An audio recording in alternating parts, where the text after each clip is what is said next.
Sonic the Hedgehog. You all know him, he goes by many names. The Blue Blur, Mario's rival, Massive Disappointment. At least, I have to assume that last one fits. I've been on the outside of the Sonic fanbase for a long time. I was always waiting, biding my time for the chance when a good Sonic game would come out so I could play it and find my way in. Well, I watched the Sonic 3 movie with my mother the other day and thought to myself, Shadow is so cool, they should make a game about him. And then I thought, what if the time never comes? What if Sega never releases a good video game aside from the Yakuza ones? Well, if the best time to play a Sonic game is when a good one releases, the second best time is right now. It doesn't sound right to me either, don't worry. But I figured I shouldn't keep hating on the meme squirrel, instead I should play every single Sonic video game ever released.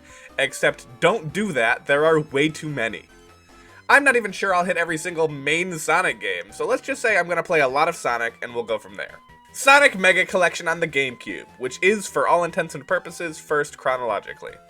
I grew up with this game, and the fact that I didn't become a Sonic fan might give some hints as to how I felt about the originals. Luckily, it is one of the only collections to have Sonic 3 and Knuckles for some reason, so it's a good thing I own it and am definitely not recording footage using Dolphin. The original Sonic the Hedgehog. He sure is blue. Green Hill Zone is great. There's a reason it's in all the games, there's a reason it's the one song you remember if you're not a fan, it's just a fantastic first level. So what can we do in it? We can run and jump. Yeah, that's pretty much it. We can also roll into a ball while running, for whatever reason you might want to, and there are a few power-ups like a one-hit shield or temporary invincibility. Instead of coins, Sonic collects rings, which are also his life force for some reason. Take a hit and all of his rings will scatter to the ground, giving you a short time to recollect some. Get hit with 0 rings and lose a life. Similar to just about any platformer from the era, you run from left to right and jump on enemies along the way. Sonic is a bit special though. You see, hedgehogs are spiky, so he can jump under enemies also. So that's why I want to roll into a ball. But yeah, the gameplay is pretty bare bones, but it's alright because Sonic is known for his speed, which means we can blast through the stages and have a blast along the way. Every once in a while, Dr. Robotnik, who is not Eggman, shows up and you beat him up a bit. It's just that, from start to finish, so naturally when we get to the second zone, Marble Zone, we get to continue the fast-paced, what is going on? Yeah, so Green Hill Zone was a bit of a tease, maybe just because there were fewer hazards and the stages are shorter, but the game slows down so much after just one level. Most of this game is a lot like any other platformer, waiting and timing jumps. The problem is, Sonic is a little bit fast, or maybe I just try to be. I can't tell which, but it feels like a lot of hazards are hard to manage, because you need to get some momentum to clear them, but that also means you can't see what's coming ahead of time. And that's not even mentioning how utterly slow the game is anyway. There are so many sections of timed hazards and waiting that you don't really spend very much time going fast. I can see now why I never really got into these games. I suck at them now, there's no way I was beating them back then. I'm sure these were great for people at the time, but I prefer a game with faster action and quick reflexes as opposed to anything that makes me sit with my thoughts for a few seconds. And the bonus stages, I almost forgot about them because I would much rather repress the memory forever. In order to collect the world-famous Chaos Emeralds in this game, you have to have at least 50 rings at the end of a stage and jump into the bonus ring that appears. Then you endure an absolute fever dream with a stage that automatically spins. You can move left and right and jump, and there are buttons to change the spin direction, but these are annoying to control at best. And aside from that, I'm not good enough at Sonic to get to 7 of these stages, let alone complete them. Which is a shame, because the reward, Super Sonic, might have helped me quite a bit. See, if you collect 50 rings and... what? He's not officially in Sonic 1? Oh. Yeah, this game kinda sucks, sorry. But surely this was just first game folly, right? There's no way they were all like this. Actually, yeah, that does seem to be a symptom of the original, because Sonic 2 is a lot better. Sonic the Hedgehog 2 is basically the Sonic the Hedgehog 1, but with a 2 at the end. You can tell because even the first zone, Emerald Hill, is basically just Green Hill again. Suspicious. In this game, you're joined by Tails the Fox, full name Miles Tails Prower. He exists. But you can control him with a second player to exist slightly more. Tails doesn't do much, he can collect rings for Sonic and fly, but ultimately he's just a buddy along for the ride. All in all, the gameplay is pretty much the same as the first one, which draws even more attention to the fact that neither game has a save system. These games were meant to be played and beaten in one sitting. There are some debug menu things you can do and a cheat code for stage select, but considering there's no saving how many emeralds you've collected, it certainly seems like the game wants you to spend an afternoon doing this. It's not the biggest deal, but it might be a bit annoying for a modern gamer on the go. Get it? One of the best changes for Sonic 2 is how much more open and speedy things feel. There are more moments of zooming through a stage, and even the patient sections feel a bit less game-haltingly slow. To aid in this, Sonic now has his iconic spin dash, which I never realized wasn't in the original. By crouching and mashing a button, you rev up for a quick speed boost that really helps keep the game flowing if you ever miss a jump. Oh, and they don't throw annoying lava zone at you right after the first stage. Instead, we get chemical plant zone, the other stage that shows up in every single modern Sonic. Also, the bonus stages have changed a bit. This time, whenever you reach a checkpoint with 50 rings, you can jump into a new stage where you run in some fake 3D to collect rings. It was probably also neat at the time, but now it's just stressful. It's not real 3D, so it can be tough to see things coming, especially when they like to throw turns in everywhere. This time you can actually turn into Super Sonic 2. So ultimately, while Sonic 2 is a big step up for me personally, it still doesn't quite reach good status. It almost retains a little bit of an arcadey nature, which is a surefire way to make me go, eh. Sonic 3 finally added in saving, and now I can treat these like real games.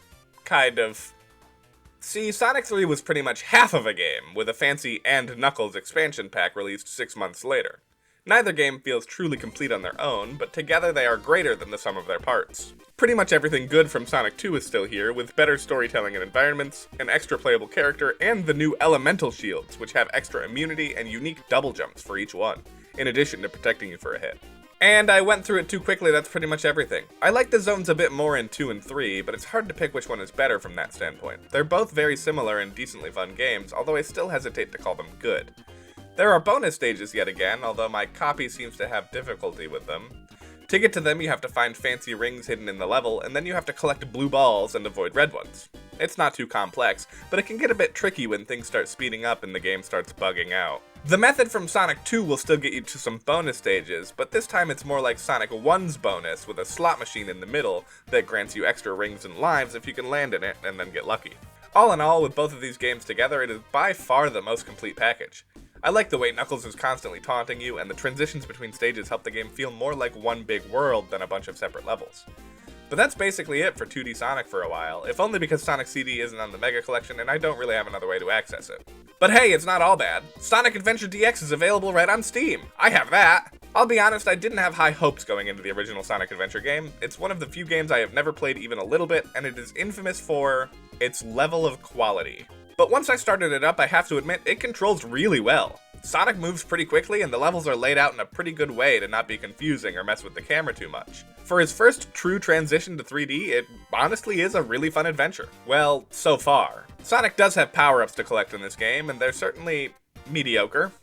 The well-known light speed dash exists, but you have to do this long charge to get it working, and it isn't very good or useful in the first place. But they do make sure to use it a few times here and there. One of the more interesting parts of the game is that it also takes a step in the direction of a more open world. A la Spyro the Dragon, each level is just a part of a main hub that you travel around. It's really well put together. It's honestly kind of fun to just wander around and figure out what you're supposed to do. It does, however, invite another problem. Sometimes it's not super obvious where exactly you're going. Luckily, there is a hint orb that I abused that tells you where to go, but sometimes it's just like, hey, did you pay attention to the thing? And no. No, I did not. Aside from all of that, the game plays about the way you'd expect. Most missions have you speeding through some interesting scenery for the sake of an objective at the end. The platforming never feels too rigid or slow, and is generally a great time. I'm sure some people might not like the casino stage where the only goal is to make a bunch of money, but I did like that some stages threw in some interesting mechanics like that to play around with. But it wouldn't be a Sonic game without some trouble. And Sonic Adventure's trouble exists wherever anyone else has an adventure. Sonic certainly is well known for the large cast of characters, and SA1 wants to fit as many of them as possible. Considering the cast wasn't fully developed yet, the fact that we had 6 playable adventures was still kind of a lot. I mean, 2 of the characters were introduced in this game. Starting off with Tails, things aren't honestly all that bad. Tails moves pretty well, and his iconic flight is even pretty smooth and intuitive to control. You don't have a homing attack like Sonic, but that's okay when you can do a lot to go around enemies instead. Also, while the story isn't anything you wouldn't expect, it is nice to see it from the angle of 6 different playable characters. They interact sometimes, and it does that Kingdom Hearts Birth by Sleep thing where you get to see events as they occurred after having heard of them from a different story. Following Tails, we also have Knuckles, as expected, who controls pretty similarly to the first 2 as well. Decent speed, but instead of a homing attack or flight, he can glide and climb walls. Another interesting change is that his stages have him seeking pieces of the Master Emerald. They're little scavenger hunts with a hot and cold indicator in the bottom of the screen. Find all 3 shards, and that's the stage. If you're like me and know the much more popular Sonic Adventure 2, these stages will look pretty similar. Weirdly enough though, they almost feel better in this game. The stages are pretty small and somewhat linear, which means if you travel through them normally, you're bound to get close enough to get a reading. At that point, it's just a matter of flying around and finding it. I think Knuckles' movement is what really sold the levels for me. It's almost sandboxy. Just find your way around and get to things, plain and simple. Of course, he's not the last playable character in the slightest. Unfortunately, he might have been the last good one. Amy exists, which is always unfortunate, but in this game she has her own adventure because of course she does. Sorry to say I tune out most of what Amy says, so as far as I know, her story is just that she gets kidnapped. Every character in this game controls pretty similarly at their core. Move and jump and whatnot, pretty hard to do anything different in a platformer. But while the other characters retain their speed and have quick snappy gameplay, Amy feels really sluggish. It's hard to get her moving very quickly. She does have this fun little hammer jump if you attack while running, but it takes so long to get running, and if you aren't, she'll stop in her tracks and swing her hammer. The movement is just so stiff that she feels kind of annoying to control more than anything. If she had a similar speed with an emphasis on her hammer, she could have been a lot of fun, but instead she's just the slow character. But we didn't need one of those, we have Big! Big the Cat is perhaps the most memed character in the Sonic universe, and most of that probably stems from this game. It is the first one he was in, to be fair, but there's something else about him that stands out.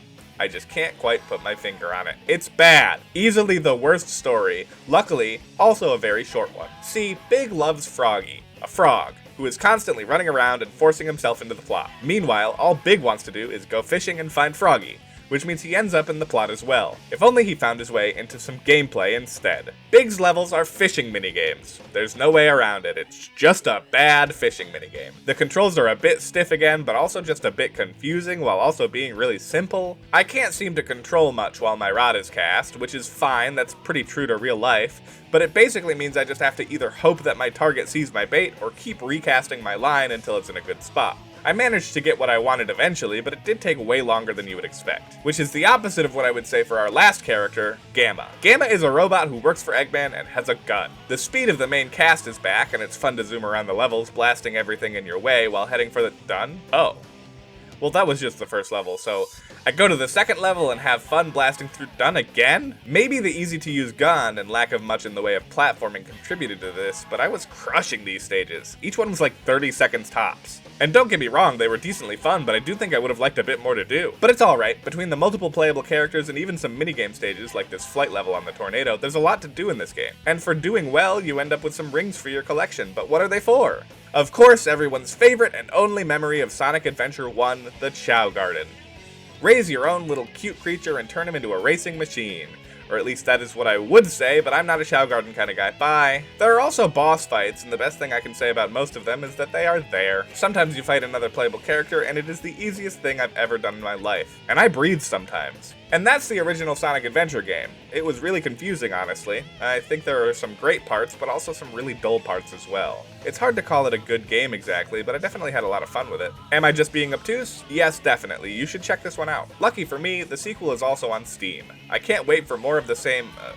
what? This isn't an adventure at all! You just go from level to level and do what you're supposed to. And yeah, actually that's fine, I didn't need the overworld. Sonic Adventure 2 is more of the same from Sonic Adventure 1, right down to the 6 playable characters and all. This time the characters are at least split up into 2 storylines, the hero story and the dark story. Sonic and Knuckles retain the same gameplay from their SA1 counterparts, but this time Tails has a mech that plays similarly to Gamma, who has unfortunately not returned for this game. But of course we have to have too many playstyles and too many characters, so let's go over to Team Dark, who play the exact same way. Yeah, Team Dark is basically just a reflection of Team Sonic. Everyone's favorite Egghead has a mech also and plays just like Tails. Our 2 newcomers, Shadow and Rouge, just use the same gameplay as Sonic and Knuckles respectively, and honestly, hallelujah. The trimming was very helpful and everyone likes to play as the bad guys from time to time. You still get a little bit of that cross-path story, but of course less since you only follow 2 different paths. Sonic and Tails are mostly trying to stop Eggman, who's trying to use the power of the Master Emerald like always, and has recruited Shadow, the ultimate life form, to finally defeat Sonic and take over the world. Knuckles and Rouge are generally off on their own, doing their own thing, and hunting down pieces of the Master Emerald. I have tried so many times in my life to get into this game.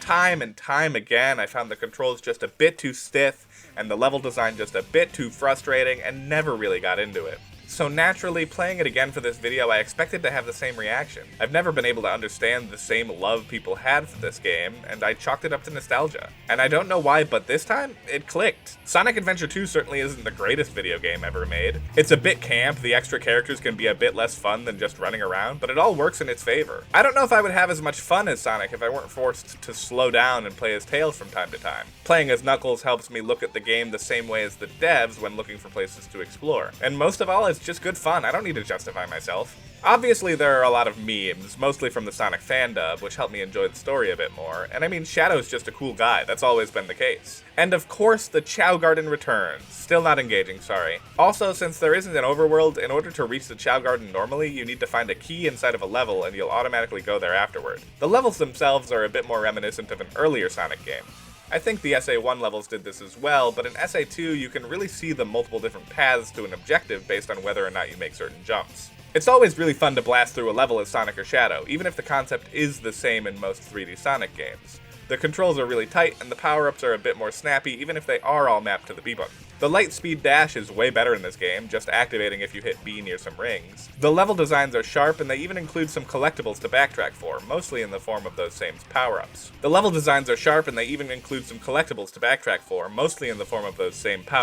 The Tails and Eggman stages aren't as bad as I remember them. They're not usually too difficult, but it can be fun to run through a stage and blow things up, and these levels tend to have the most traditional platforming with things like moving platforms and creating new paths. Knuckles and Rouge stages are a bit more open in this game, just being a big playground to search around for the collectibles you need. There are plenty of computers that will give you hints, which certainly helps, but I've always found them to be just a bit too vague. Ultimately, they're fun enough and only get to be a pain when you're trying to speed through them.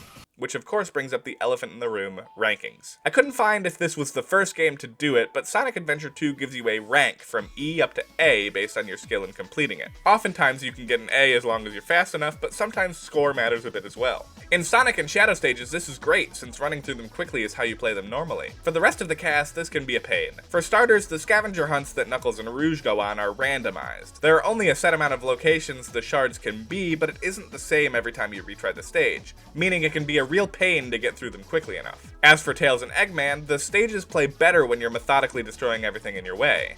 While you still want to do this for A ranks, you still have to be a bit faster at the same time, and it just doesn't work out. Which is part of why I think I enjoyed the game more this time. I wasn't really concerned with my ranking. I knew that I wasn't the best at this specific game, and since I didn't want to take the time for Tails or Knuckles to get good at them, I didn't bother with any stage and just played it as is. This is a fun game when you're just trying to play through it. Even more so if you're the type to enjoy something like the Chow Garden. But if you stress yourself out trying to complete it, it becomes a lot less enjoyable. For me, that does take a bit away from it. I really like completing games, and in general I love getting S ranks, or A in this case, in Sonic stages, but I can't really do that. Even without all that though, I do think that this is a good video game. Sure, not everyone will enjoy every part, but I think they were all done well enough that I genuinely enjoyed myself and wanted to play more. Now, of every Sonic game I will talk about today, the next one is the only one I can remember truly enjoying as a kid. Sonic Heroes was one of the GameCube games that got the most playtime out of me, and probably the one that got the most gameplay without me coming close to beating it. See, Sonic Heroes has 12 playable characters. No! Just kidding. There are 12 playable characters, but similar to SA2, they're split up into teams of 3. And this time, the gameplay is narrowed down even more because you control the whole team at once, and each team plays identically to each other, aside from some very small changes. Team Sonic is the main team, and the standard version of the game in my opinion. You run through levels, swapping between the 3 characters to use their specific strengths in different scenarios. Each team has a speed character, good at running and platforming, a flight character who can fly and is good for vertical challenges, and a power character that hits things really hard. Each of them have special moves for unique situations and allow you to find multiple paths through each stage. It's honestly a pretty cool concept. We'll come back to the execution. In addition to Team Sonic, we have 3 other teams to play as. 2 of them act as a sort of harder and easier difficulty, while the last team has special rules in each stage. Team Shadow, the hard mode team, is made up of Shadow and Rouge as well as newcomer Omega for their power character. You know, the cool guys. Team Rose is made up of Amy, Cream, and Big the Cat, the rejects of the Sonic universe, and fittingly, they give you an easier version of the game to play. So, having easier and harder difficulties makes sense from an accessibility standpoint, but in order to truly beat the game, you have to beat all 4 stories, something I was not capable of as a kid. Weirdly enough, I think I got stuck on a Sonic stage. So they aren't really an accessibility thing, but the other problem is that no matter which storyline you do, you play the same stages in the same order. It gets very repetitive. especially if you're like a YouTuber trying to get some footage for a video really quickly. So the game is certainly far from perfect, but honestly it also doesn't feel much like a Sonic game at some points. Swapping characters is mostly seamless, but is slightly unintuitive at times, and unless you're doing a great job looking ahead, chances are you'll stop in your tracks to make the switch. And of course, fine, I'll talk about Team Chaotix. Team Chaotix are the Big the Cat of this game, because for some reason every time Big is in a game they have another character to fill the exact same role.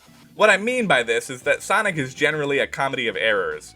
There's always somebody who doesn't need to be there. Other times it's either Amy looking for Sonic for no reason or Big chasing Froggy around.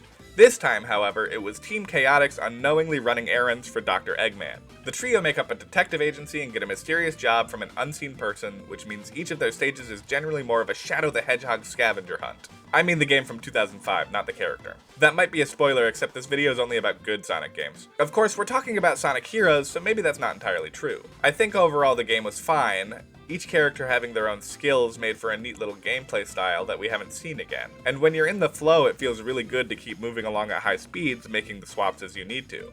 But most of the time, it's just okay platforming at best. Luckily, the voice acting is hilariously bad. Unluckily, it's also annoyingly repetitive, so we need to move on before I lose my mind. We've finally gotten to the whole reason I made this video in the first place. You know, because it's not like I'm an adult who can just play video games for the fun of it. Sonic Unleashed is a game with a rather notorious element. Yeah, you know exactly what I'm talking about. This little guy named Chip. No, of course I mean Sonic becoming a furry. I hate to break it to you, but he already was one. That's a hedgehog. Also, the observant folks out there may have noticed that there are a lot of main Sonic titles that have disappeared if we're going in order. This video was already going to be decently long, and while I stretched the definition of good for Sonic Heroes because of nostalgia, I don't think I can justify playing any of these titles if I'm trying to find a good Sonic game. Maybe I'll talk about them someday, and you'll have to subscribe to find out. In Sonic Unleashed, for some reason, the corruption of the Chaos Emeralds transformed Sonic into this thing at night. But don't you worry, because in the daytime, Sonic is still his usual self, ready to rip, roar, and some other R-word right into whatever's standing in his way. Unleashed had a sort of strange reputation.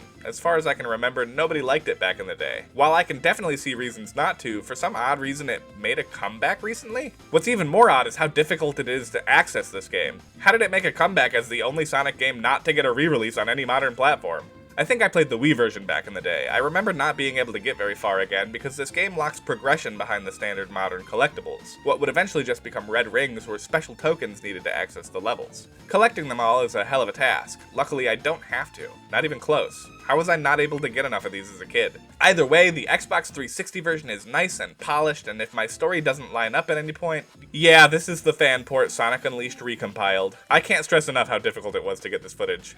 But boy am I glad I did. The first main series game with the boost format, Sonic controls better than ever before. Ever not going fast enough? With a tap of the boost button you'll go blasting off in a fit of mildly faster speed. What, if it was too fast it'd be hard to control. The game feels good to play. The stages are decent length, the platforming is tight and responsive, and Sonic's movement never feels inadequate. Add to that a bunch of hub levels to explore, and you've got a great successor to the old adventure format. Until night falls, that is. As I mentioned before, nighttime turns Sonic into an abomination known as the Werehog, and by abomination I do mean Sonic but slightly bigger. You would run from this, don't lie to me. This is a core gameplay mechanic, you see, and half of the stages are 3D beat-em-ups. There is no timer or emphasis on speed, you just run around, explore stages, solve very simple puzzles, and beat the shit out of whatever's in your way. And as much as this is the worst part of the game that everyone already fears going into it, they're not that bad. The Werehog has a mild case of sluggishness, but that's mostly because I skipped all the tutorials and didn't find the run button at first. You'd think for such a wild pivot in such a random direction that the game would feel terrible, but there's a good level of polish here that honestly makes it one of the best beat-em-ups I've played. There is a decent variety of combos, you gain XP to increase stats like damage and HP, and you even have a button to go into a supercharged mode whenever you want to pay slightly more attention to the subway surfers on your other monitor. There are some simple grapple mechanics and a handful of QTEs, but really my only problem with it is that it can feel really slow. Weakened enemies can start a short QTE that instantly finishes them, but it takes a while to watch the animations more than anything, and the stages aren't built for speed, so they can take a long time to clear. But other than that, I genuinely enjoyed the game, even in the weaker moments. Sorry if the beat-em-up stages were too bad for you, but I think I have to say that this is another good game. I wasn't sure any would exist, and now we have two. Now, of course, meaning 17 years ago. The Wii was a hotbed for Sonic games, though, and not long after we would get Sonic Colors, and I do not know how people feel about this one. I have heard good and bad from different people, so I guess let's just dive in and find out. Colors continues the boost formula, but for some reason rather than collecting rings to refill your meter, there are special wisps that refill it instead. Don't know what a wisp is? Oh boy, you're in for a treat. Sonic Colors is called that because the game involves you saving a bunch of alien creatures called wisps, and those wisps are different colors. I think so anyway. Different colors provide different temporary powers for Sonic to use. The basic ones just refill your boost meter, but there are a handful of other ones that do all sorts of things to allow you to move around the stage in a different way. They are extremely situational, but the game only gives them to you in the right situation, so it works out. As a kid, I remember them feeling a bit confusing, but playing through it again, a lot of them feel good to pull off, and it's pretty easy to keep the speed that Sonic is known for. One of my problems was, with all this speed, a good handful of stages were maybe a bit too short. I mean, I downed the first boss in like 30 seconds, it was ridiculous. It wasn't always a problem, but when it isn't, the levels suddenly become too slow. The precision platforming in this game is a bit slippery, and some mechanics just require you to sit around for a while. We also have collectibles, and unfortunately backtracking in this game. If the levels were a bit more pronounced, it might be a bit fun to go back and see them again with new powers, but within the same world, most stages feel pretty samey. It's far from the worst Sonic game, and you'd probably have a good time with it if you like the franchise, but I probably wouldn't label it a good game, maybe just shy of it. Give me back my ring boost. Also, in defense of Sonic Colors, I think my copy was bugged. I played it on Steam, but I couldn't use the shoulder buttons for anything, and one of the required stages just fully wouldn't load the objects I needed to progress. I don't know if that's really a good defense, but hey, Sonic Generations. I played through this game when it came out, but I was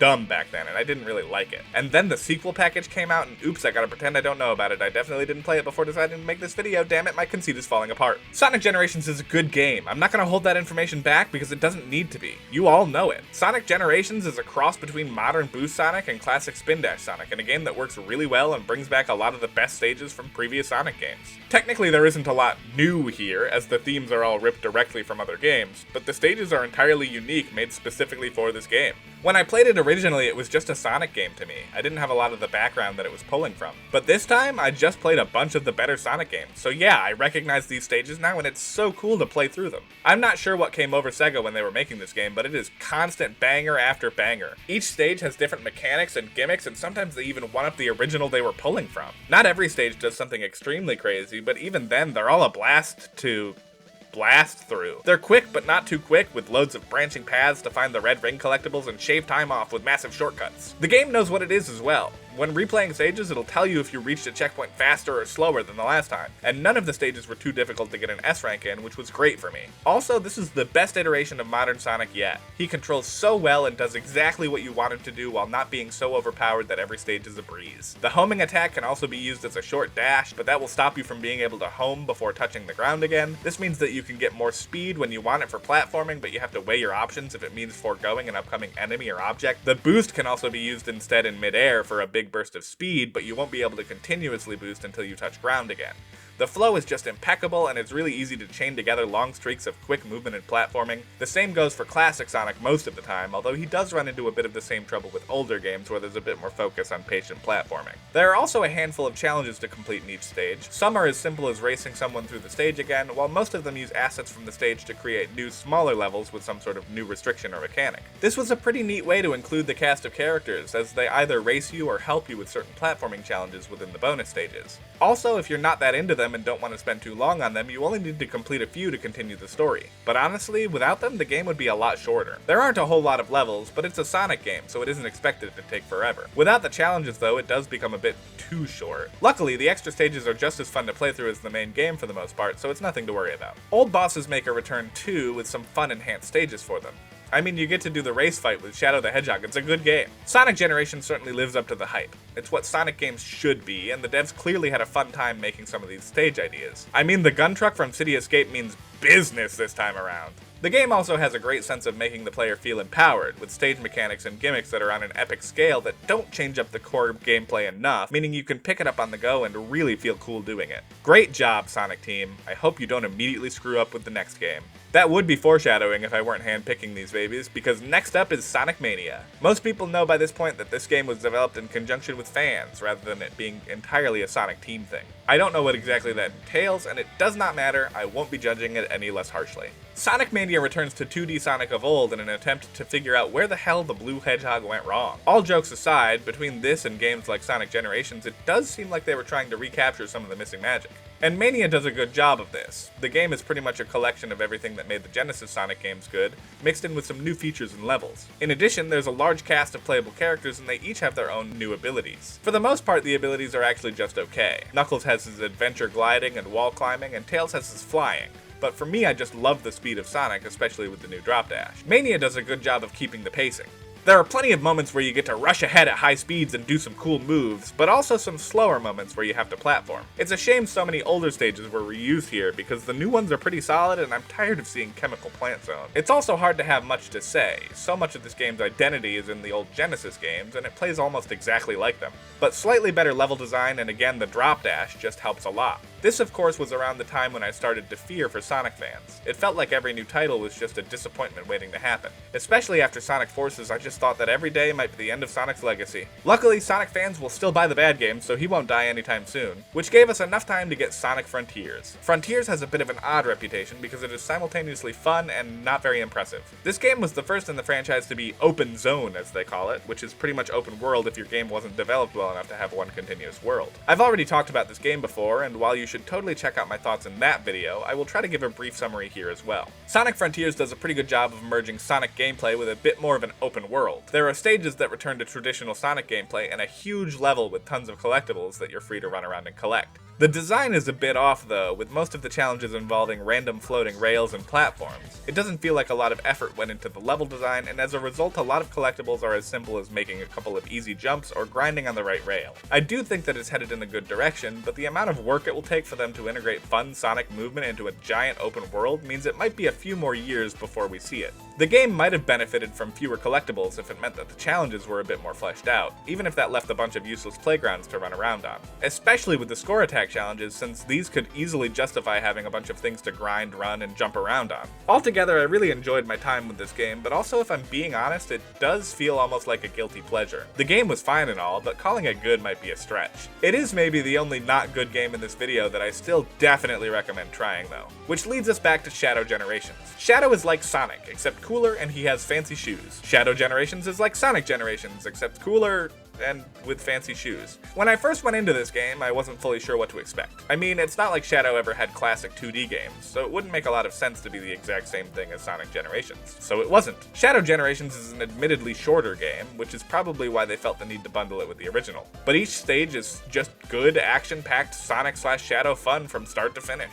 Most of the time in my playthrough I felt great. Jumps were clear, the controls worked well, and the level design allowed for some great speed and awesome shortcuts. The game is bogged down a bit by being a Generations game, meaning that you would have to again do the smaller challenges between levels. They're still not bad, and I get that they're a way to save time, but I still would have preferred more actual stages to play with. As you go, you also get some fun new powers to use and an expanding hub world to run around and collect things in. There were a lot of secrets to find and a lot of platforming to do even outside of the levels, but it still doesn't quite make up for it. What does make up for it is all the radical highway in this game. Black Doom just loves the place. He must know the SA2 fanbase well or something. Nothing about the game is particularly stand out. It was just nice to get another good game after so much of the franchise has been dipping into questionable territory. Maybe they can continue learning from these titles and we'll see an absolutely killer game in the next few years. But that's it.